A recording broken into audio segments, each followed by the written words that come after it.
கர்த்தருடைய வார்த்தையை கொண்டு வருகிறதான அன்பு தாயாருக்காக நாம் ஜெபிக்க போறோம். கண்களை மூடி பரிசுத்த பிதாவே, இந்த வேளைக்கு நன்றி. குமாரன் இயேசுவின் நாமத்தில் அன்பு மகள் கோபாஸ்டர் பீஸ் புனிதா செலோத் இணை போதகர் அவர்கள் மூலமாக என் தேவனாகிய கர்த்தர் இன்றைக்கு வாக்குத்தத்தங்களை ஆண்டவர் நீர் பேசும் நாங்கள் கேட்கிறோம், நாங்கள் காத்திருக்கிறோம்.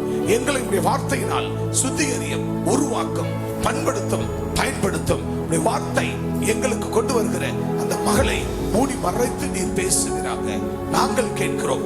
இந்த வார்த்தை எங்களுக்கு மட்டுமல்ல, இணையதள வாயிலாக கேட்கிற பார்க்கிற உலகமெங்கும் உள்ளவர்களுக்கு அது ஆசீர்வாதமாய் அனுகூலமாய் மாறுவதாக இயேசுவின் நாமத்தில் அவர்களை மூடி மறைத்து நீர் பேசும் நாங்கள் கேட்கிறோம். இயேசுவின் நாமத்தில் நல்ல பிதாவே, ஆமென், ஆமென், ஆமென்.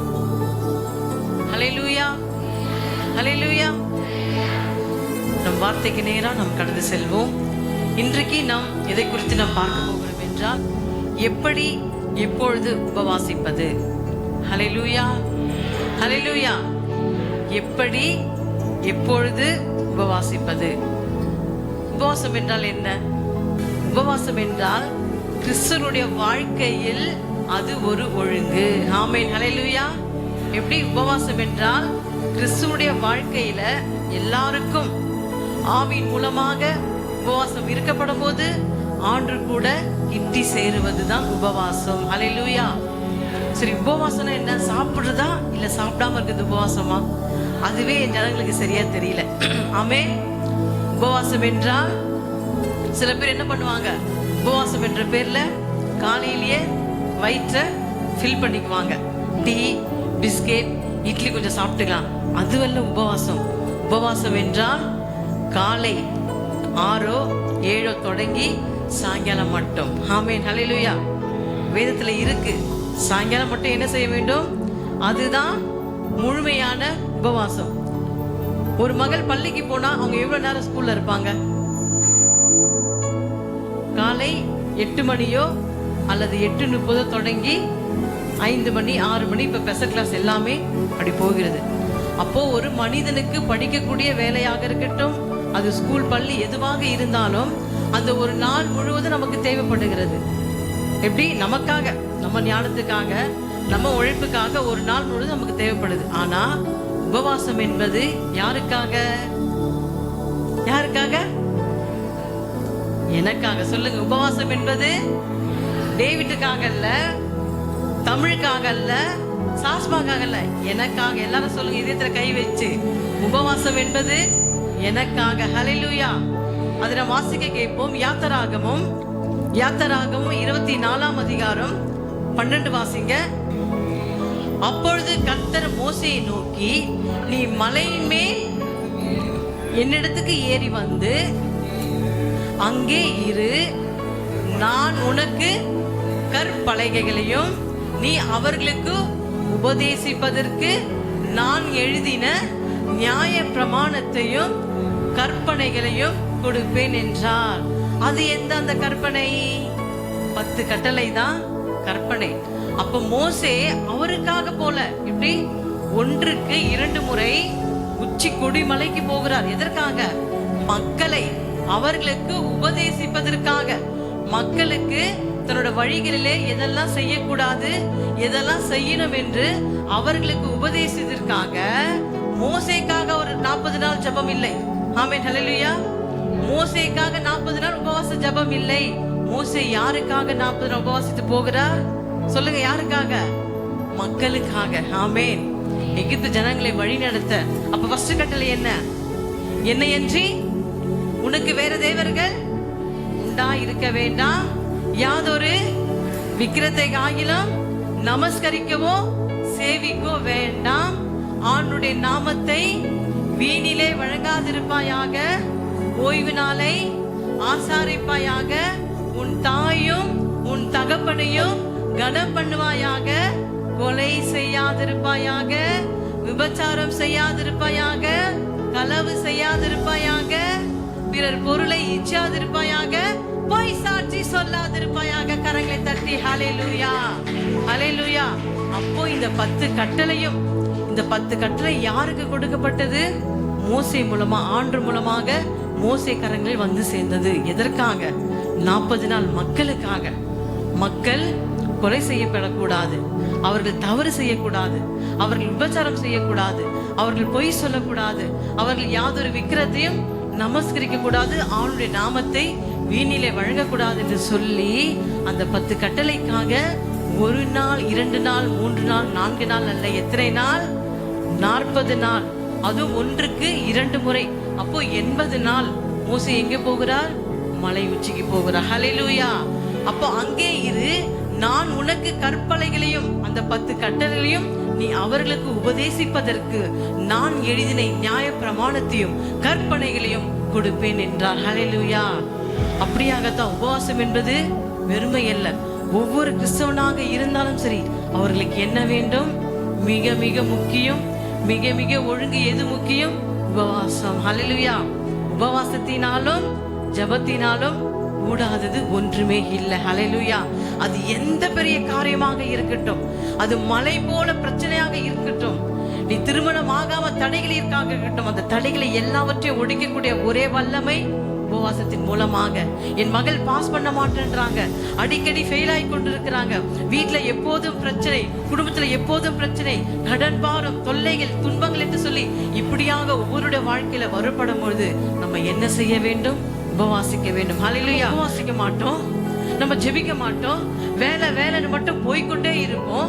ஆனா உபவாசம் பண்ணாமல், உபவாசத்தின் மூலமாக ஜெபிக்காம எப்படி தடைகள் மாறும்? ஹல்லேலூயா. சொல்லுங்க, நான் உங்களை பார்த்து கேட்கிறேன், எப்படி தடை மாறும்? நீ உபவாசம் செய்தால்தான். ஏன்னா ஆண்டவரே மக்களுக்காக, நமக்காக, நம்முடைய பாவங்கள் சாபங்கள் எல்லாம் அவர் தீர்க்கும்படியாக சிலுவைக்கு போகிறதுக்கு முன்பதாக இயேசு புதிய ஏற்பாட்டுல 40 நாள் உபவாசம் இருந்தார். ஹல்லேலூயா. அப்ப யாருக்காக இருந்தார்? நமக்காக இருந்தார். யாரு? இயேசு புதிய ஏற்பாட்டுல. பழைய ஏற்பாட்டுல மோசே நமக்காக இருந்தார். அப்ப நீங்க யாருக்காக இருக்க வேண்டும்? ஹல்லேலூயா. உங்களுக்காக, உன் கணவனுக்காக, உன் மனைவிக்காக, உன் பெற்றோருக்காக, உன் குடும்பத்துக்காக, உன் பிள்ளைகளுக்காக, உன் சம்பாதியம் எல்லாவற்றையும் பொருளுக்காக நீங்கள் தான் உபவாசம் இருக்க வேண்டும். ஹல்லேலூயா. ஆனா உபவாசம் தானே மறைஞ்சு போய்விட்டது. விரதம் சொல்றமே, அதெல்லாம் எங்க இருக்கு? இன்னைக்கு இந்து மக்கள் கிட்டயும் முஸ்லிம் கிட்ட தான் இருக்குது. ஆனா இந்த உபவாசம் எங்கேருந்து கொடுக்கப்பட்டது? எங்கேருந்து ஆரம்பிக்கப்பட்டது? முதலில் வேதாகமத்தில் தான். அது மோசே காலத்துல தான், அது இயேசுவின் காலத்துல தான். அதுல இருந்து தான் எல்லாரும் எடுத்து இந்துக்கள் அதை பற்றி கொண்டார்கள், முஸ்லிம் அதை பற்றி கொண்டார்கள். ஆனா நம்ம என்ன செய்யறோம்? வர வர மாமி கழுதை போல ஆனாலாம். ஆமென். ஹல்லேலூயா. அப்படியாக நமக்குள்ள ஜெபம் இல்லை, வேத வாசிப்பு இல்லை, உபவாசம் இல்லை. அப்போ ஜெபம் இல்லாமல், உபவாசம் இல்லாமல் எப்படி நடக்க கூடும்? இந்த மலையை பார்த்து நீ பேய்ந்து போ என்று சொன்னால் எப்படி போகும்? உனக்குள்ள கடுகளவு விசுவாசமாகிய அந்த உபவாசம் உங்களுக்குள்ள இருந்தால்தான் அந்த மலையை பார்த்து போன்னு சொன்னா அது போகும். இல்லை என்றால் போகவே போகாது. ஆமென். ஹல்லேலூயா. தடைகள் உடைக்குமானால், உனக்கு ஞானம் வேணும் என்றால், உன் கடன் பிரச்சனைகள், தீராத வியாதிகள் போக வேண்டும் என்று சொன்னால் உபவாசம் இருக்க வேண்டும். ஹல்லேலூயா. நீ உபவாசித்தால் தான் உன்னுடைய எல்லாவித பிணிகள், உன்னுடைய எல்லாவித தடைகள் ஓடும். அப்ப நம்ம ஒரு நாள் முழுவதுமே உபவாசம் இல்லாமல் இருக்கும்போது, அப்போ உனக்காக மட்டும் இயேசு ரத்தம் சிந்தணும், உனக்காக மரிக்கணும், உனக்காக மீண்டும் 3 நாள் வரணும். நாங்கள் உங்களுக்காக அதிகாலையில் 4 மணியிலிருந்து 7 மணி வரைக்கும் உங்களுக்காக நாங்க ஜெபிக்கணும், உங்களுக்காக எல்லாமே செய்யணும் நாங்க. ஆனா நீங்க உங்களுக்காக ஒண்ணுமே செய்ய மாட்டீங்க. உங்களுக்காக யாரு ஜெபிக்கிறது? உங்களுக்காக யார் உபவாசம் விடுறது? நீங்கள் தான். உங்கள் குடும்பத்துக்காக, உங்க பிள்ளைகளுக்காக நீங்க தான் உபவாசிட வேண்டும். ஹல்லேலூயா. ஹல்லேலூயா. தலைப்பு என்ன? எப்படி, எப்பொழுது உபவாசிப்பது? முதல் டாபிக் பழக்க வழக்கமான உபவாசம். பழக்க வழக்கமான உபவாசம் முதல் டாபிக், முதல் காரியம் பழக்க வழக்கமான உபவாசம். லூக்கா 18:12 வாசிக்க கேட்போம். 2 தரம் உபவாசிக்கிறேன், என் சம்பாதித்து எல்லாம் தசமாக செலுத்தி வருகிறேன் என்று தனக்குள்ளே ஜெபம் பண்ணினான். உபவாசம் என்பது கடமைக்காக அல்லங்க. ஆமென். ஹல்லேலூயா. அன்பு சகோதரி சகோதரி, உபவாசம் என்பது ஏதோ பாஸ்டமா சொல்றாங்க, வெள்ளிக்கிழமை ஒரு நாள் உபவாசம் சும்மா போயிட்டு வந்துடலாம், போயிட்டு 12 மணிக்கு முடியும், சாப்பிடலாம், அதுவல்ல உபவாசம். ஆமென். உனக்குள்ள வரணும். உபவாசத்தினாலதான் நீ ஆண்டவரை உயர்த்த முடியும். நீ உபவாசித்தால் தான் உன் பிணிகள் ஓடும். நீ உபவாசித்தால் ஆண்டவரோடு கூட நீ கெட்டி சேர முடியும். நீ உபவாசித்தால் தான் உனக்கு ஞானமாக இருக்கட்டும். எந்த பிரச்சனையா இருந்தாலும் சரி, அது எப்படியாக இருக்க வேண்டும்? முழு இருதயத்தோடு முழு உள்ளத்தோடு நீ உபவாசிக்கும் பொழுது உன் வேண்டுதல் எல்லாம் கேட்கப்படும். ஹல்லேலூயா. அப்ப வாரத்துல நான் 2 தடவை இருக்கிறேன் ஆண்டவரே, வாரத்துல 2 நாட்கள் இருக்கிறேன், நான் தசமபாகம் கொடுக்கிறேன், நான் சர்ச்சைக்கு ஒழுங்கா போறேன், அதுவல்ல. நீ ஒழுங்காக ஒரு நாள் முழுவதும் இருக்கிறது தான் உபவாசம். காலை தொடங்கி சாயங்காலம் மட்டும் இருப்பதுதான் உபவாசம். ஹல்லேலூயா. அப்படி இருக்கும்போது தான் கர்த்தர் என்ன செய்வார்? ஜெபத்தை கேட்பார். நம்ம உபவாசம் எழுது பழக்க வழக்கம், இது கிறிஸ்துக்குள்ள சொல்லப்பட்டது.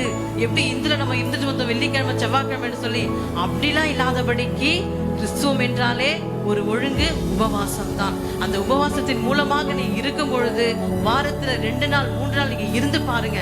நீங்க ஏன் மத்தவங்க கிட்ட போய் கையேந்தணும்? நீங்க ஏன் மத்தவங்க கிட்ட போய் கேட்கணும்? யார்கிட்ட கேட்க வேண்டிய அவசியமே இல்லை.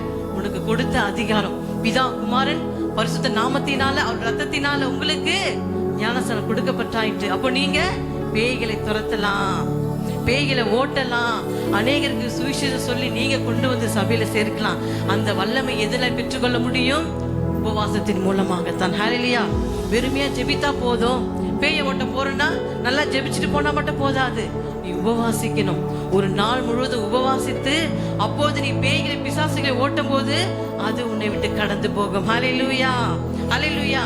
இரண்டாவதாக நாம் பார்க்க போறோம், தேவனுடைய பார்வையில் நம்மை உபவாசத்தோடு தாழ்த்த வேண்டும். ஹல்லேலூயா. தேவனுடைய பார்வையில் நம்மை உபவாசத்தோடு தாழ்த்த வேண்டும். எஸ்ரா, பழைய ஏற்பாடு எஸ்ரா 8ஆம் அதிகாரம் 21, 23 வாசிக்க கேட்போம். அப்பொழுது நாங்கள் எங்கள் தேவனுக்கு முன்பாக எங்களை தாழ்த்துவதற்கும் எங்களுக்காகவும் எங்கள் பிள்ளைகளுக்காகவும் எங்கள் சகல பொருட்களுக்காகவும் செவையான வழியை தேடுவதற்கு நான் அங்கே அந்த அகவா நதியண்டையிலே உபவாசத்தை கூறினேன். ஹல்லேலூயா. கரங்களை தட்டி. இங்க வசனம் என்ன சொல்லுகிறது? அப்பொழுது நீங்கள் அனைவரும் எங்கள் தேவனுக்கு, உங்களுடைய தேவனுக்கு முன்பாக எங்களை தாழ்த்துவதற்கும் எங்களுக்காகவும், எப்படி நீங்க சொல்லுங்க, உங்களுக்காகவும் உங்கள் பிள்ளைகளுக்காகவும் உங்கள் சகல பொருட்களுக்காகவும் செவ்வையான பாதை வழியை தேடுவதற்கும் நான் அங்கே அந்த அகவா நதி வண்டையிலே உபவாசத்தோடு கூறினேன். ஹல்லேலூயா. அப்ப உபவாசம் என்பது யாருக்காக? உனக்காக, உன் குடும்பத்துக்காக, உன் பிள்ளைகளுக்காக, போக வேண்டிய எல்லாவித பிரயாணத்துக்காக நீ உபவாசித்து கூறும்போது கர்த்தர் என்ன செய்வார்? அதை எல்லாவற்றையும் நிறைவேற்றுவார். ஹல்லேலூயா. 23 வாசிக்க கேட்போம். 23. அப்படியே நாங்கள் உபவாசம் பண்ணி எங்கள் தேவனிடத்திலே அதை தேடினோம், எங்கள் விண்ணப்பத்தை கேட்டறினார். ஹல்லேலூயா. அப்ப அதிகாலையில எழுந்து நம்ம யாரதான் தேடணும்? ஆனா இன்னைக்கு நம்ம என்ன செய்யறோம்? நம்முடைய வாழ்க்கையில வேத வாசிப்பு கிடையாது, ஜெபம் கிடையாது, உபவாசம் கிடையாது, அதிகாலையில் எழுந்து தேவனை தேடுவதும் கிடையாது. எங்கள் தேவனிடத்திலே அதை தேடினோம், எங்கள் விண்ணப்பத்தை கேட்டறினார். அப்ப யாருடைய விண்ணப்பத்தை கர்த்தர் கேட்பார்? உபவாசத்தோடு அதிகாலையிலே ஜெபிக்கிறவங்க கிட்டதான் ஆண்டவர் அவங்களுடைய விண்ணப்பத்தை கேட்பார். கரங்களை தட்டி ஹல்லேலூயா. காலையில தூங்கி எழுந்த உடனே டிவி முகத்துல முழிக்கிறவங்க ஜெபத்தை ஆண்டவர் கேட்க மாட்டார். செல்போனை பாக்குறது அதை கேட்க மாட்டார். உலக பிரமாண காரியங்களை காப்பி டீ பேசி கொண்டிருக்கிறமே அதை ஆண்டவர் கேட்க மாட்டார். நீ உண்மையோடும் முழு இருதயத்தோடும் உபவாசத்தோடும் உனக்காக, உன் பிள்ளைகளுக்காக, நீ வாழுகிற அந்த தேசத்துக்காக, நீ எந்த பகுதியில வாழுகிறாயோ அந்த தேசத்துக்காக நீ உபவாசத்தை ஜெபிக்கும் போது கர்த்தர் அவருடைய கூக்குரலுடைய விண்ணப்பத்தை தான் கர்த்தர் கேட்பார். ஹல்லேலூயா. ஹல்லேலூயா. அப்போ நீ தூங்கினால் 8 மணி வரைக்கும், 9 மணி வரைக்கும், 10 மணி 11 மணி வரைக்கும் தூங்குறவர்களுக்கு எதிரி பக்கத்திலேயே உட்கார்ந்து வில்லை போட்டுக்கொண்டே இருப்பான். உன் இதயத்திலும் சரி, உன் சிந்தையிலும் சரி, நீ ஆண்டவரை துதிக்க கூடாதபடிக்கு, நீ ஆண்டோட வசனத்தை தேடாதபடிக்கு அவன் உன்னை என்ன செய்வான்? உன் இருதயத்தை விலக்க செய்வான். உன்னை உயிரோட மண்ணாக புதைக்க அவன் வகை தேடுவான். ஆனா கர்த்தரோ உனக்கு அழகு பார்க்கும்படியாக, உன்னை கோபுரத்தில் நின்று உனக்கு ஆசீர்வாதம் கொடுக்கும்படியாக அவரே சிலுவைக்கு போனார். ஹல்லேலூயா. அப்ப நம்ம என்ன செய்ய வேண்டும்? வாரத்துல 3 நாள் உபவாசம் இருக்க வேண்டும். உபவாசம் யார் இருக்கக்கூடாது என்று சொன்னால், பிபி, சுகர், இருதய கோளாறு, கிட்னி இந்த மாதிரி பிரச்சனை உள்ளவர்கள், டேப்லெட் மாத்திரை எடுக்கிறவர்கள், அவர்கள் தயவு செய்து உபவாசம் இருக்க வேண்டாம். ஹல்லேலூயா. விளங்குச்சா நான் சொன்னது? புரிஞ்சுதா? மாத்திரை எடுக்கிறவங்க, இந்த மாதிரி உடம்புல எந்த குறைபாடுகள் பிரச்சனை உள்ளவங்க, அவங்க நல்லா ஜெபிங்க, நல்லா வேதத்தை வாசிங்க, அது போதும். ஆனா அதெல்லாம் மாத்திரை எடுக்காதவங்க, நல்ல சுகமா இருக்கிறவங்க, நீங்க என்ன செய்யுங்க? அவர்களுக்காக நீங்க ஜெபிங்க உபவாசத்தோடு. ஆமென். ஹல்லேலூயா. கரங்களை தட்டி தேவ நாமத்தை மகிமைப்படுத்துவோமாக. ஹல்லேலூயா. அப்ப தேவனுடைய பார்வையில் நம்ம எப்படி இருக்க வேண்டும்? தாழ்மையோடு உபவாசம் இருக்க வேண்டும். நமக்குள்ள இருக்கிற எல்லாவித பெருமைகள், எல்லாவித பண அகந்தைகள் எல்லாவற்றையும் மறந்து, நம்முடைய பணமோ பொருளோ ஒரு நாளும் கொண்டு போகாது. பிசாசை பணத்தை கொண்டு திரட்ட முடியாது. இன்னைக்கு அநேக சூனிய மந்திரத்தோடு வருகிறார்கள், இன்னைக்கு போகிறார்கள், ஆனா அதெல்லாம் ஒன்னும் சரியா இருக்கவில்லை. ஆனா கர்த்தருடைய நாமத்தை கொண்டுதான் ஜெயம் கொடுக்க முடியும். அது எதனாலே? உபவாசத்தினால மட்டும்தான். ஆமென். ஹல்லேலூயா. என்பது பரிசுத்த ஆவியினுடைய கிரியை நமக்குள்ளாய் கடந்து வரும். உபவாசம் என்பது பரிசுத்த ஆவியானுடைய கிரியை நமக்குள்ளாய் கடந்து வரும். ஹல்லேலூயா. யோவேல் 2ஆம் அதிகாரம் 12ஆம் வசனத்தை வாசிக்க. ஆதலால் நீங்கள் இப்பொழுதே உபவாசத்தோடும் அழுகையோடும் புலம்பலோடும் உங்கள் முழு இருதயத்தோடும் என்னிடத்தில் திரும்புங்கள் என்று கர்த்தர் சொல்லுகிறார். ஹல்லேலூயா. கரங்களை தட்டி. ஆதலால் நீங்கள் இப்பொழுதே உபவாசத்தோடும் அழுகையோடும் புலம்பலோடும் உங்கள் முழு இருதயத்தோடும் தேவனிடத்தில் திரும்புங்கள் என்று கர்த்தர் சொல்லுகிறார். நான் சொல்லவில்லை, உங்கள் போதகர் சொல்லவில்லை, கர்த்தர் சொல்லுகிறார். உபவாசத்தோடும் அழுகையோடும் கண்ணீரோடு விதைக்கிறவன் கம்பீரத்தோடு அறுப்பான். உன் தண்ணீர் மேல் உன் ஆகாரத்தை போடு, அது நீண்ட நாள் கழித்து பலனை அதிகமாய் கொடுக்கும். அப்ப நீங்க விடுகிற கண்ணீர் வெறுமை அல்ல, ஆண்டுடைய துருத்தியில் வைக்கப்பட்டிருக்கிறது. அந்த கண்ணீருக்கேத்த பலன் நாளுக்கு நாள் உங்களுக்காக வந்து கொண்டிருக்கிறது. எந்த பிரச்சனை எது தடையாக இருந்தாலும் நம்ம செய்ய வேண்டிய காரியம், மனிதரை நோக்கி பார்க்க வேண்டாம், மனிதனுடைய கரங்களை நோக்கி பார்க்க வேண்டாம், அவங்கிட்ட நம்ம கெஞ்ச வேண்டாம். நம்ம கெஞ்ச வேண்டியது, நம்ம புலம்ப வேண்டியது யார் இடத்துல? கர்த்தர் இடத்துல. அது நீ உபவாசத்தோடு அந்த ஒரு நாள் முழுவதும் நீ வேலைகளை செய்யாமல் ஜெபித்துக் கொண்டு வேதத்தை வாசித்துக் கொண்டே நீ கர்த்தரிடத்தில் நீ உபவாசித்து ஜெபிக்கும் போது உனக்கு இருக்கிற எல்லா வித விண்ணப்பங்கள் அது எதுவாக இருந்தாலும் சரி, கர்த்தர் அது எல்லாவற்றையும் என்ன செய்வார்? கேட்பார். அப்ப யார் இடத்துல நம்ம திரும்ப வேண்டும்? மனுஷன் இடத்திலையா? பொண்ணு பொருள் இடத்திலையா? சொல்லுங்க, தேவனிடத்தில். ஆமென். ஹல்லேலூயா. ஆதலால் நீங்கள் இப்பொழுதே உபவாசத்தோடும் அழுகையோடும் புலம்பலோடும் உங்கள் முழு இருதயத்தோடும், உங்க இருதயத்தை உபவாசத்துல முழு இது யாருக்கு செலுத்த வேண்டும்? கர்த்தருக்கு நீ செலுத்தும் பொழுது கர்த்தர் நிச்சயமாக உங்களோட வாழ்க்கை ஆண்டவர் திருப்பு முனையாக மாற்றுவார். அவரோடு கூட நீங்க கிட்டி சேர முடியும். இன்னைக்கு அநேகர் பரிசுத்தாவி வல்லமை இல்லாமல் இருக்கிறீங்க. இந்த உபவாசத்தின் மூலமாக ஆண்டு எதெல்லாம் நமக்கு காரியம் வாய்க்கலையோ, எதெல்லாம் நமக்கு நடக்கலையோ, அதை சொல்லி சொல்லி நம்ம உபவாசம் ஜெபிக்கும் போது நிச்சயமாகவே கர்த்தர், உனக்கு தமிழ் படிக்க தெரியலையா? உபவாசம் போடு. இல்ல இங்கிலீஷ் வரலையா, அல்லது மேக்ஸ் வரலையா, இல்ல படிப்புல ஞானம் இல்லாம இருக்கிறியா, எதுவாக இருந்தாலும் சரி, அவருக்கு முன்பதான் இதெல்லாம் ஒரு காரியமே அல்ல. 1 கோடி செல்வங்கள் வந்தாலும் அது அவருக்கு ஈடே இல்லை. அப்படியாக நீங்கள் யாவரும் உபவாசத்தோடு தேவத்தை ஜெபிக்கும் போது கர்த்தர் அதை எல்லாவற்றையும் செய்து முடிக்க அவர் வல்லவராயிருக்கிறார். ஹல்லேலூயா. ஹல்லேலூயா. அடுத்தது 3வது வாசிக்க கேட்போம். மகா பெரிய துக்கம் கஷ்டம் வரும்போது நம்ம உபவாசிக்க வேண்டும். முதல் காரியம் என்ன பார்த்தோம்? முதல் காரியம் பழக்க வழக்கமான உபவாசம். 2வது தேவனுடைய பார்வையில் நம்மை உபவாசத்தோடு தாழ்த்த வேண்டும். 3வது உபவாசம் என்பது பரிசுத்த ஆவியினுடைய கிரியை நமக்குள்ளாய் கடந்து வரும். 4வது மகா பெரிய கஷ்டம் வரும்போது, துக்கம் வரும்போது நாம் உபவாசிக்க வேண்டும்.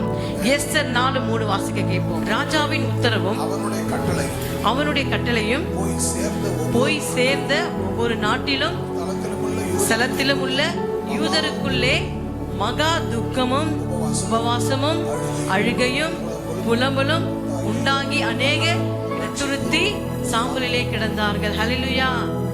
என்ன ஆனது? எஸ்தருடைய தேசத்துல அநேக பிரச்சனைகள் வந்தது. ஆனா கர்த்தர் என்ன செய்தார்?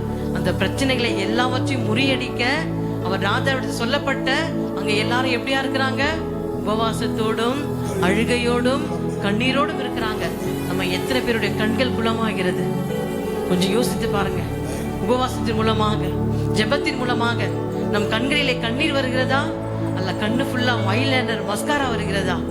மஸ்காரா போடுறதுனால நம்ம கண்ணீரை வடிக்க முடியாது. உள்ளத்தின் ஆழத்திலிருந்து நீ உபவாசிக்கும் பொழுது எந்த பிரச்சனைக்காக, எந்த பாடுகளுக்காக, சொல்ல முடியாத துக்கம், இந்த நோய் வந்து விட்டது, நான் வாழ்வனா சாவனா என்று இன்னைக்கு அநேகர் போராடி கொண்டிருக்கிறார்கள். அவருக்காக நீ உபவாசம் விடுகிறாயா? உன் தேசத்துக்காக, நீ வாழுகிற அந்த கிராமங்களுக்காக நீ உபவாசம் விடுகிறாயா? நம்ம என்ன பண்றோம்? சுகபோகமா போகிறோம், சுகபோகமா வருகிறோம். அதுவல்ல, அங்க எஸ்தர் என்ன செய்தா? எஸ்தர் ராசாத்தி. அவன் நினைச்சிருந்தா ராஜா கிட்ட சொன்னா அது எல்லாம் முடிஞ்சிருக்கும். ஆனாலும் அவள் ராஜாவை தேடவில்லை. அவள் யாரை தேடினாள்? கர்த்தரை தேடினாள். அவள் 127 தேசத்துக்கு ராசாத்தி. ஆனாலும் அவள் சொன்னா எல்லாம் நடக்கும். ஆனா அவ சுயத்தினால் இல்லாதபடிக்கு கர்த்தரை தேடி தன்னுடைய கணவனாரை விட்டு பிரிந்து 3 நாள் அண்ணன் தண்ணி புசியாமல் தன் தாதிமார்களோடு அந்த 3 நாள் எங்கே இருந்தால்? தூங்க வேண்டாம். எங்கே இருந்தால்? 3 நாள் அண்ணன் தண்ணி புசியாமல் உபவாசத்தோடு ஜெபித்த மாத்திரத்திலே கட்டளை பிறந்தது. அந்த நாட்டு முழுவதுக்கு விடுதலை கிடைச்சது. 127 தேசத்துக்கு ராசாத்தியாக எஸ்தர் மாறினார். கரங்களை தட்டி ஹல்லேலூயா, ஹல்லேலூயா. அப்படியாகத்தான் ஆண்டவர் உங்களை எஸ்தர் ராசாத்தியாக, ரூஸ் ராசாத்தியாக கர்த்தர் உங்களுக்கு என்ன செய்வார்? உங்களை ஆசீர்வதிப்பார். உங்களை ஆசீர்வதிக்க வேண்டும் என்றால் நீ வாழுகிற தேசத்திலே உன் அநேகருடைய போற்றும்படியாக இந்த மகள் ஜெபித்தால் அற்புதம் நடக்குது. இவர்கள் ஜெபித்தார்கள், இங்க அதிசயம் நடக்குது என்று சொல்லணும் என்றால் எஸ்தரை போல நீ என்ன செய்ய வேண்டும்? எல்லா சுகபோகங்களை விட்டு 3 நாள் அண்ணன் தண்ணி புசியாமல் நீ உபவாசம் விட்டால் நிச்சயம் கர்த்தர் உன் ஜெபத்தை கேட்பார். ஹல்லேலூயா, ஹல்லேலூயா.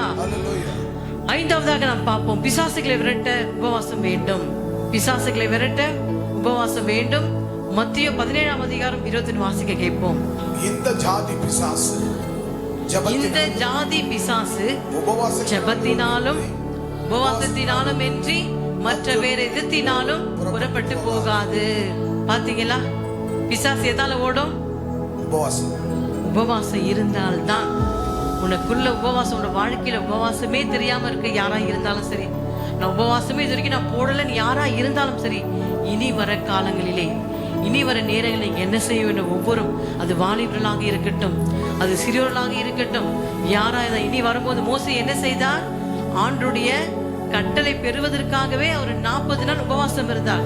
அப்ப இங்க இருக்கிறவங்க, நீங்க ஞாயிற்றுக்கிழமை தோறும் ஆண்டுடைய வார்த்தையை உங்களுக்காக, உங்க ஆசீர்வாதத்துக்காக, உங்க குடும்பத்துக்காக, உங்க பிள்ளைகளுக்காக, உங்க பொண்ணு பொருள் எல்லாத்துக்காக நீங்க வரப்படுகிற நீங்கள் யாவரும் உபவாசத்தோடு தான் வர வேண்டும். ஹல்லேலூயா.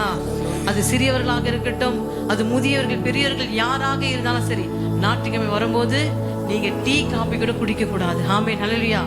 இது இயேசுவின் கட்டளை, இது என் கட்டளை அல்ல. ஆமென், ஹல்லேலூயா. யாரும் சாப்பிடாம வரும்போதுதான் கர்த்தர் உங்களுக்கு என்ன செய்வார்? அளவில்லாமல் அபிஷேகத்தை கொடுப்பார். நமக்குள்ள இருக்கிற எல்லாவித பாவக்கரைகள், பாவ எண்ணங்கள், பெருமைகள், தேவையில்லாத காரியங்கள், விட முடியாத பாவங்கள், விடணும் என்று நினைத்தாலும் பிசாசை விடக்கூடாதபடிக்கு கொடுக்கிற எல்லாவித பொல்லாத கிரிய ஆவிகளை எல்லாவற்றையும் துரத்த வேண்டும் என்று சொன்னால், நீ உபவாசத்தோடு ஆலயத்துக்கு வரும்போது, நீ உபவாசத்தோடு ஜெபிக்கும் போது கர்த்தர் அதை எல்லாவற்றையும் மாற்றி அவரோடு கூட கிட்டி சேர வைப்பார். ஆமென், ஹல்லேலூயா. உன்னை கொண்டு அநேகர் பரிசுத்தமாவார்கள். நீ பரிசுத்தமாக்கப்பட்டு உபவாசத்தின் மூலமாக அவனுடைய வார்த்தைகளை பெற்றுக்கொண்டு அதன் வழியா நீ போகும்போது நீ பரிசுத்தமாக்கப்பட்டு, உன் குடும்பம் பரிசுத்தமாக்கப்பட்டு, உன்னோடு கூட இருக்கிற நண்பர்கள், சொந்தங்கள், பந்தங்கள் யாவரும் பரிசுத்தமாகிறது. கர்த்தர் உன்னை ஒரு கருவியாக வைப்பார். ஹல்லேலூயா, ஹல்லேலூயா. நமக்கு இருக்கிற எல்லாவித தடைகள் ஓட வேண்டும் என்று சொன்னால், அநேக பிசாசு கிரியைகள் நமக்குள்ள வருகிறது என்று சொன்னால், அதை எல்லாவற்றையும் எதிர்க்கக்கூடிய வல்லமை உபவாசத்தின் மூலமாகத்தான் முடியும். ஆமென், ஹல்லேலூயா, ஹல்லேலூயா. அடுத்ததாக உபவாச ஜெபத்துக்கு பதில் உண்டு. ஆமென். உபவாச ஜெபத்துக்கு பதில் உண்டு. அப்போஸ்தலர் 10:30. அதற்கு கொர்நேலியு 4 நாளைக்கு முன்னே இந்நேரத்திலே நான் உபவாசித்து, அப்படின்னு எடுத்துங்க, 9ஆம் மணி நேரம் என்றால் PM, மதியம் 3 மணி அளவில் நேரத்தில் என் வீட்டிலே ஜெபம் பண்ணி கொண்டிருந்தேன். கொர்நேலியு எங்க ஜெபம் பண்ணி கொண்டிருந்தா? அவரோட வீட்டிலே உபவாசத்தோடு ஜெபம் பண்ணி கொண்டிருந்த வேளையிலே அப்போது பிரகாசமுள்ள வஸ்திரம் தரித்த மனுஷன் தேவதூதன், ஹல்லேலூயா, கரங்களை தட்டி. அப்போது பிரகாசமுள்ள வஸ்திரம் தரித்த மனுஷன் ஒருவன் எனக்கு முன்பாக நின்று. உங்களால சொல்ல முடியுமா, நான் இத்தனை நாள் உபவாசம் இருந்தேன், நான் உண்மையை முழு இதயத்தோடு இருக்கும் போது தேவதூதனை என் கண்களால் பார்க்கிறேன் என்று நம் யாரால சொல்ல முடியுமா? முடியாது. இது ஆண்டவரோட வரிகளை கேட்கப்படும் போது இது வெட்கத்துக்குரிய அவமானம். அதற்குள்ளா நாம் போகாதபடிக்கு ஒவ்வொருத்தரும் உண்மையான கிறிஸ்தவர்களாக இருக்கிற நம்ம என்ன செய்ய வேண்டும்? நமக்குள்ளே உபவாசம் அதிகரிக்க வேண்டும். நாளுக்கு நாள் ஜெப ஆவி பெருக வேண்டும். நாளுக்கு நாள் ஆவிக்குரிய வாழ்க்கை உயர்த்தப்பட வேண்டும். இதுதான் பரலோகம் கொண்டு போகும். அதை மட்டும்தான் கர்த்தரிடத்துல கணக்கு கேட்பாரே தவிர, நீ எத்தனை வீடு வாங்கினாய், நீ எத்தனை சவரம் எடுத்தாய் என்று அதை உன்னிடத்துல கேட்கவே மாட்டார். நமக்கு ஒன்றுதான் உபவாசம் என்கிற அந்த ஜெபம் நம்முடைய வாழ்க்கையில இருக்குமானால், எத்தனை நகை என்ன, எத்தனை பொருள் என்ன, அது எல்லாம் நமக்காக பரலோகத்துல காத்து கொண்டு இருக்குது. ஹல்லேலூயா, ஹல்லேலூயா. எத்தனை வைடூரியங்கள், எத்தனை தங்கங்கள், எதுவாக இருக்கட்டும், அது எல்லாம் கொடுக்கிறவர் கர்த்தர். நம்முடைய கண்கள், நம்முடைய இருதயம் அதுமேல் போகாதபடிக்கு நம்முடைய இருதயம் உபவாசத்தினாலும் ஜெபத்தினாலும் மட்டும்தான் போக வேண்டுமே தவிர வேற உலக பிரமாண காரியங்கள், உலக ஆசா பாசங்கள், உலக எண்ணங்கள், இது எல்லாவற்றையும் விட்டு நீங்கள் உங்க காரியத்துக்காக உங்களுக்கு என்ன சக்சஸ் ஆகல, எது தடையா இருக்கு, அதற்காக நீங்க வாரத்துல 3 நாள் இருந்து பாருங்க. அப்புறம் வந்து சொல்லுங்க நடந்ததா இல்லையா என்று. கர்த்தர் நிச்சயமாகவே செய்வார். உபவாசத்தினால கூடாதது எதுவுமே அல்லவே இல்லை. நீங்க உபவாசத்தை ஜெபிக்கும் போது அது எந்த பெரிய தடையா இருக்கட்டும், அது துக்கமா இருக்கட்டும், அது நோயா இருக்கட்டும், அது கடம்பரமா இருக்கட்டும், அது படிப்பா இருக்கட்டும், அது எதுவாக இருக்கட்டும், அவருடைய பார்வையில் அதெல்லாம் சின்ன காரியங்கள். ஆமென், ஹல்லேலூயா. அப்படியாக நீங்க ஜெபிக்கும் போது கர்த்தர் என்ன செய்வார்? எல்லாவற்றையும் உங்களை ஆசீர்வதிக்க வல்லவராயிருக்க. ஆமென். ஜெப ஆவி ஊற்றுமையா, ஜெபிக்கணும் ஜெபிக்கணுமே, ஜெப ஆவி ஊற்றுமையா, ஜெபிக்கணும் ஜெபிக்கணுமே. உபவாசித்து உடலை ஓர்த்து, உபவாசித்து உடலை ஓர்த்து, ஒவ்வொரு நாளும் நான் ஜெபிக்கணுமே, ஒவ்வொரு நாளும் நான் ஜெபிக்கணுமே. ஜெப ஆவி ஊற்றுமையா, ஜெபிக்கணும் ஜெபிக்கணுமே. தானியேல் போல 3 வேளையும், தானியேல் போல 3 வேளையும் தவறாமல் நான் ஜெபிக்கணுமே, தவறாமல் நான் ஜெபிக்கணுமே. ஜெப ஆவி ஊற்றுமையா,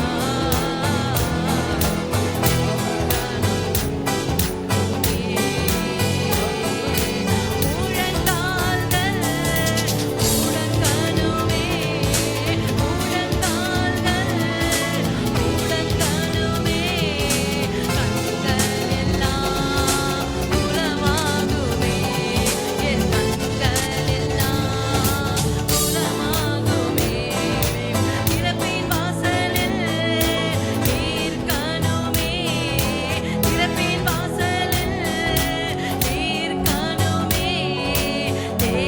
தேசத்துக்காய் கதறணுமே, தேசத்துக்காய் நான் கதறணுமே. சொல்லுமா, ஜெப ஆவி ஊற்றுமையா, ஜெபிக்கணும் ஜெபிக்கணுமே. கரங்களை தட்டி ஹல்லேலூயா, ஹல்லேலூயா. என்ன ஆவி ஊற்ற வேண்டும்? உபவாசமாகிய ஜெபாவி நமக்குள் ஊற்றப்பட்டால்தான், தானியேலை போல 3 வேளை ஜெபித்தால்தான், திறப்பிலே நின்று நம் தேசத்துக்காக, உலகத்துக்காக, நம் தொப்புள் கொடி உறவு சொந்த பந்தங்கள் யாவருக்காக நீங்க உபவாசத்தோடு ஜெபிக்கும் போது கர்த்தர் உங்களுடைய வேண்டுதலை அனைத்தையும் அவர் செய்து முடிப்பார். ஹல்லேலூயா. யோபு பக்தன் யாருக்காக ஜெபித்தான்? தன்னுடைய சிநேகிதனுக்காக. அவன் நோய்வாய்ப்பட்டதையும் அவன் எண்ணி பார்க்கவில்லை. எல்லாவற்றையும் இழந்த போதும் கர்த்தரிடத்துல உண்மையா இருந்தான்.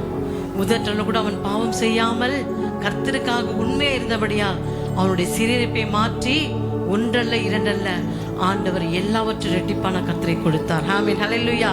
ரெட்டிப்பான ஆசீர்வாதம் உனக்கு வர வேண்டும் என்று சொன்னார். உன் குடும்பம் சந்தோஷம் மாற வேண்டும் என்று சொன்னார். உன் நோய்கள், பேய்கள், சாபங்கள் தீர வேண்டும் என்று சொன்னார். நீ நிச்சயமாகவே கர்த்தருடைய ஒழுங்கின் பிரகாரம் ஆவியானவருடைய கிட்டி சேர வேண்டும் என்று சொன்னார்.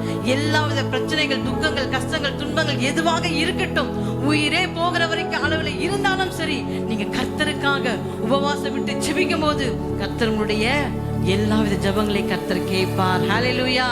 நிச்சயம் கர்த்தர் என்ன செய்வார்? அதுக்கு கொன்னழிவே 4 நாளைக்கு முன்னே, வாரத்துல 4 நாளைக்கு முன்னே நேரத்திலே நான் உபவாசித்து 9ஆம் மணி நேரத்தில் என் வீட்டிலே ஜெபம் பண்ணி கொண்டிருக்கிற வேளையிலே அப்போது பிரகாசமுள்ள வஸ்திரம் தரித்த மனுஷ ஒரு தெய்வத்தை எனக்கு முன்பாக காட்சியளித்தான். அப்படியாக நீங்களும் சரி, நீங்களெல்லாம் அவரால் ரத்தத்தாலே கழுவப்பட்டவர்கள் ஒவ்வொரும். நீங்க சும்மானவர்கள் அல்ல, நீங்க இயேசுவின் ராசாத்திகள், ராசாக்கள். அப்படியாக நீங்க ஜெபிக்கும் போது நிச்சயமாகவே தெய்வ தூதர் உங்களுக்கு முன்பாக காட்சியளிப்பார். அடுத்த வருஷத்தை வாசிக்க. இப்ப 31. கொன்னழிவே ஜெபம் கேட்கப்பட்டது. சகோதரியே, ஜெபம் கேட்கப்பட்டது. இங்க அமர்ந்து கொண்டு கேட்டுக்கொண்டிருக்கிற உங்களுடைய உபவாசத்தின் மூலமா ஜெபிக்கிற ஒவ்வொரு ஜெபமும் வீணல்ல. உங்க கண்ணீர் வீணல்ல, உங்க அழுகை வீணல்ல, உங்க துக்கம் வீணல்ல. நீ துக்கத்தோடு கண்ணீரோடு தேவ சமூகத்தில் அந்த ஒரு நாள் முழுவதும் உபவாசத்தை ஜெபிக்கும் போது எல்லாரோடையும் ஜெபம் கேட்கப்பட்டாயிற்று. ஹல்லேலூயா. அது எப்படி கேட்கப்படும்? சும்மா வயித்தை நிரப்பிட்டு ஏதோ ஒண்ணு சொல்ற அப்படி ஜெபம் கேட்கப்படாது. உபவாசத்தோடு, உண்மையோடு, இருதயத்தோடு நீ ஜெபம் பண்ணும்போது நிச்சயம் அது எந்த ஜெபையா இருக்கட்டும், உனக்கு 1 கோடி வரணுமா அல்லது 100 சவரம் வேணுமா, அது என்னவாக இருந்தாலும் சரி, அது அத்தனையும் கொன்னழிவே ஜெபம் கேட்கப்பட்டது. உன் தான தர்மங்கள் தேவ சன்னிதானத்தில் வைத்தரப்பட்டது. ஹல்லேலூயா. நம்ம செய்கிற ஒவ்வொரு தியான தர்மமா இருக்கட்டும், ஆண்டு கொடுக்கிற தசமபாகமாக இருக்கட்டும், அது காணிக்கையாக இருக்கட்டும், அது மிஷனரியாக இருக்கட்டும், மற்ற ஏழை மக்களுக்கு எதுவாக இருக்கட்டும், அது எல்லாவற்றையும் கர்த்தர் கூர்ந்து உங்களுடைய ஆசீர்வாதங்களை எல்லாவற்றையும் அவரை அள்ளி அள்ளி கொடுக்கிறவர். நீ கிள்ளி கொடுத்தாலும் சரி, அவர் உனக்கு அள்ளி அள்ளி கொடுத்து உன்னை கோபுரத்தின் மேலே அழகு பார்க்கிறவர்.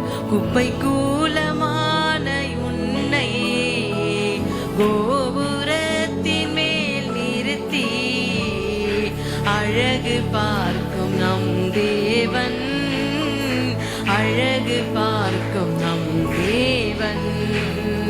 மனித நினைக்கிறான் உன்னை அழிக்க, இயேசு நினைக்கிறார் உன்னை உயர்த்த.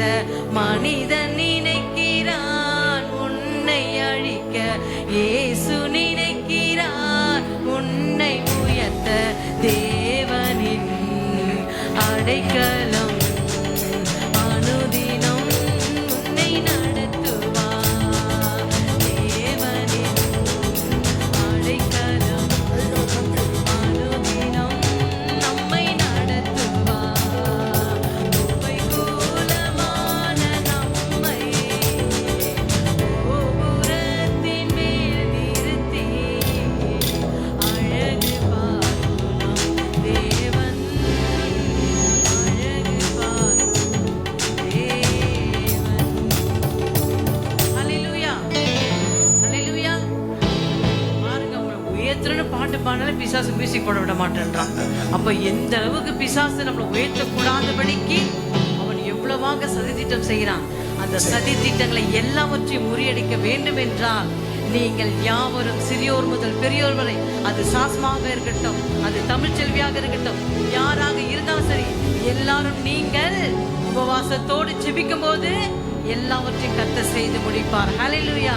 கடைசியாக நாம் பார்க்க போகிறோம். கடைசி ரோமர் 14:6. ரோமர் 16 விசேஷித்துக் கொள்கிறான் என்றால் புசிக்கிறவன் தேவனுக்கு சோத்திரம் செலுத்துகிறபடியால் கர்த்தருக்கென்று புசிக்கிறான்.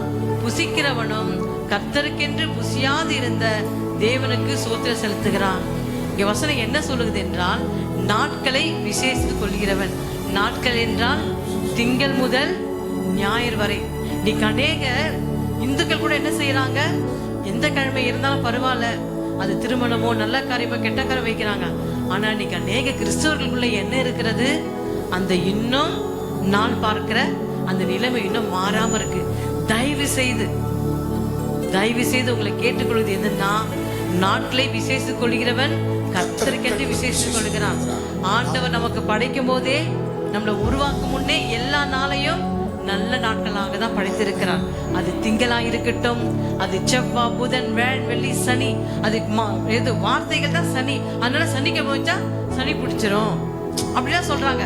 அப்படியே நமக்குள்ள அது இருக்கவே கூடாது. அது தெரியாதவர்கள், ஞானம் இல்லாதவர்கள், ஆண்டவரை அறியாதவர்கள், கிறிஸ்தவர்கள் அல்லாதவர்கள் அப்படி சொல்லுவார்கள் தவிர, நம்ம கிறிஸ்துவை அறிந்தவர்கள், அவருடைய ரத்தத்தையும் மாம்சத்தையும் புசிக்கிற நம்ம என்ன செய்ய வேண்டும்?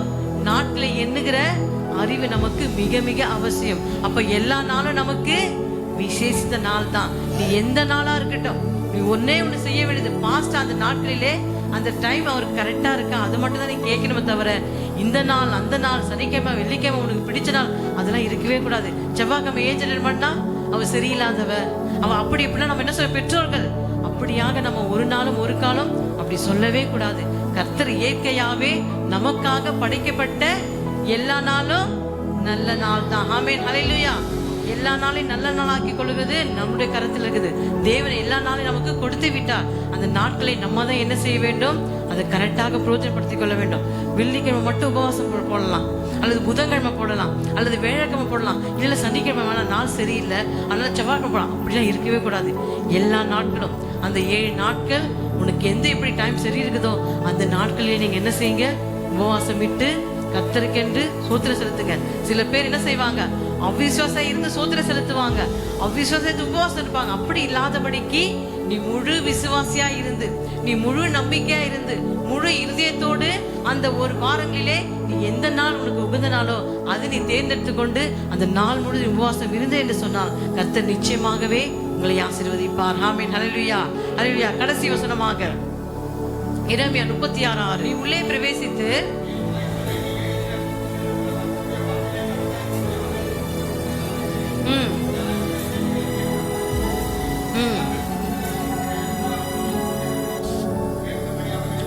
ஆமென், ஹல்லேலூயா.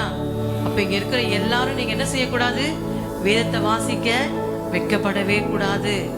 நம்ம உபவாசம் விடுகிறவங்க, நம்ம ஜெபிக்கிறவங்க, நம்ம வேதத்தை வாசிக்கிறவங்க, நமக்குள்ள அந்த வெட்கமோ கூச்சமோ இல்லாதபடிக்கு பாஸ்டர் சொன்னார்னா, பாஸ்டர் சொன்னா உடனே என்ன செய்யணும்? நம்ம டக்குன்னு சத்தமா வாசித்து அநேகர் பட்டணத்துல வருகிற யாவருடைய காதுகளிலே கேட்கும்படியாக நம்ம வாசிக்க வேண்டும். ஹல்லேலூயா.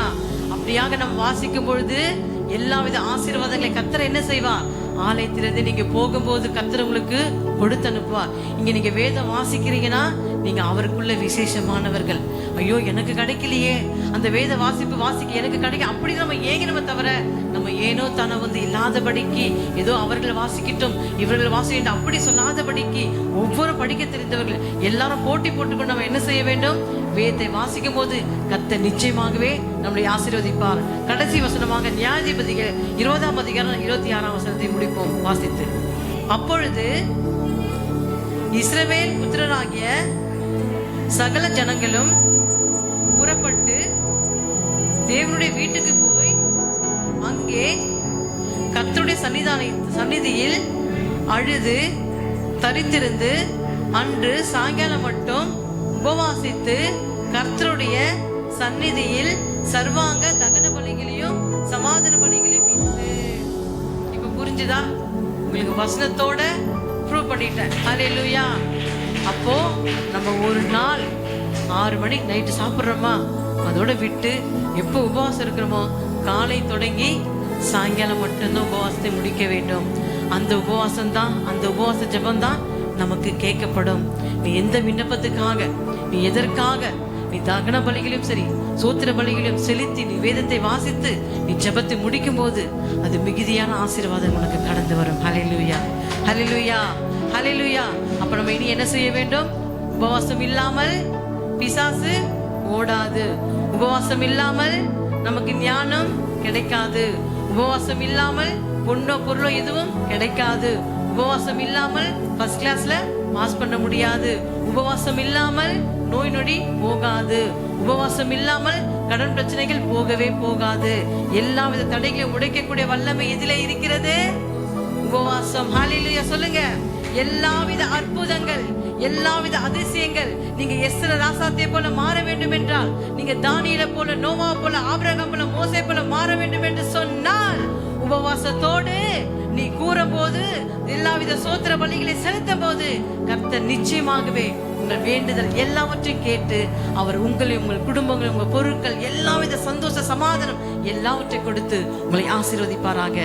கர்த்தர் தாமே உங்களோடு கூட இருந்து எல்லாவற்றையும் வாய்க்க செய்து நம்ம உபவாசத்தில் ஜெபிக்கும் போது எல்லா நன்மைகள் அடையும்படியாக, எல்லாவித ஆசை ஒவ்வொருடைய வாழ்க்கையில் பெற்றுக்கொள்ளும்படியாக. அன்பு சகோதரர் கோபி, எந்தமாக பிரச்சனை இருக்கட்டும், நீங்கள் உபவாசத்தை விசுவாசம் ஜெபிக்கும் போது கர்த்தர் நிச்சயமாகவே எல்லாவித நோய்களையும், பேய்களையும், சாபங்களையும் அவருடைய கருத்துல கொடுக்கும் போது அது சுக்குநூறாக்கி, சாம்பலாக்கி கர்த்தர் உன்னை வெளிச்சமாய் மாற்றி உன்னை ஆசீர்வதிப்பார். கர்த்தர் தாமே உங்கள் யாரோடு கூட இருப்பாராக. ஆமென், ஆமென்.